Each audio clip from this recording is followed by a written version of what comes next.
वास्तव में अंग्रेज़ों के शासनकाल में इन्होंने वनों का सरकारीकरण कर दिया।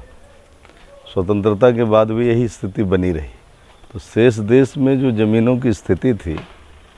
शेष लोगों को तो ज़मीन के पट्टे मिले, खतौनी मिली, भूमधरी का अधिकार मिला, लेकिन वन का सरकारीकरण होने के नाते जो वनवासी, आदिवासी, गिरिवासी, जनजाति के लोग थे, ये ज़मीन के अधिकार से वंचित रह गए, जिसको लेकर के स्वतंत्रता बाद से ही लंबे समय से संघर्ष चलता रहा, लेकिन सफलता नहीं मिली। 2006 में केंद्र सरकार ने इनकी मांग को देखते हुए संसद में कानून पास किया, वन अधिकारों की मान्यता, अनुसूचित जनजाति एवं अन्य परंपरागत वन निवासी अधिनियम,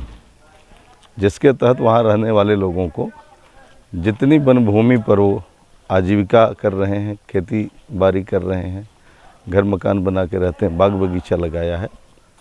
ऐसे 4 हेक्टेयर तक की भूमि का पट्टा देने का तय किया। लेकिन उत्तर प्रदेश में इनकी आबादी 1.5% होने के कारण इस कानून का क्रियान्वयन नहीं हो सका, जिसके लिए लोग बार बार सुप्रीम कोर्ट, हाई कोर्ट, भिन्न भिन्न मंचों से आवाज़ उठाते रहे, लेकिन सफलता नहीं मिली। विगत 4 वर्षों से पूरे देश में इस विषय को लेकर अखिल भारतीय वनवासी कल्याण आश्रम तथा उसका जो सहयोगी संगठन सेवा समर्पण संस्थान उत्तर प्रदेश में इसको लेकर सतत सरकार के संपर्क में रहा, जिसके परिणाम स्वरूप 14 मार्च को सेवा कुंज आश्रम में जब महामहिम राष्ट्रपति जी का आगमन हुआ था तो इस विषय पर विस्तृत चर्चा हुई। उनके दिशा निर्देश में 6 जुलाई 2021 को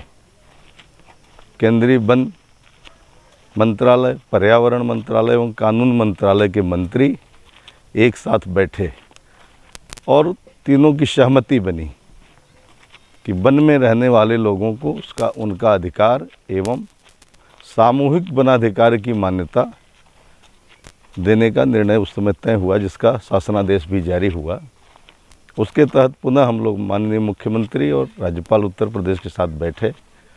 फिर ये काम 6 जुलाई 2021 के बाद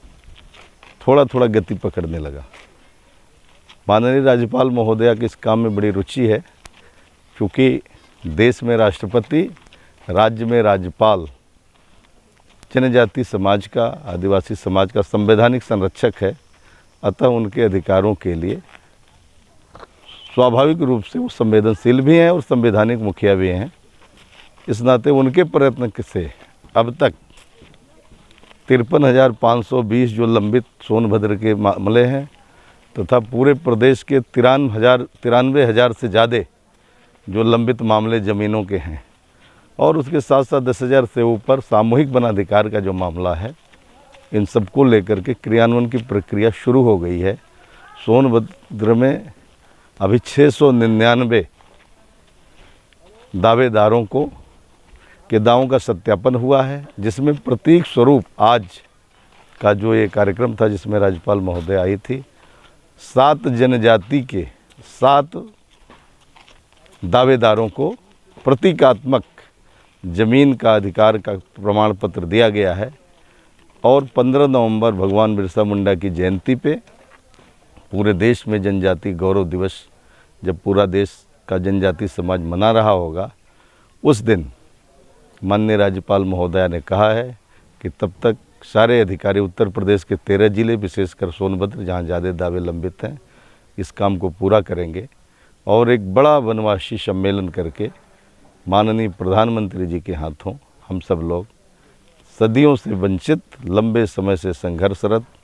जिनका नैसर्गिक वनों पर अधिकार सनातन काल से रहा है, उनको ज़मीन का अधिकार दिलाने का काम कर रहे हैं। उसी हेतु आज का यह आयोजन था।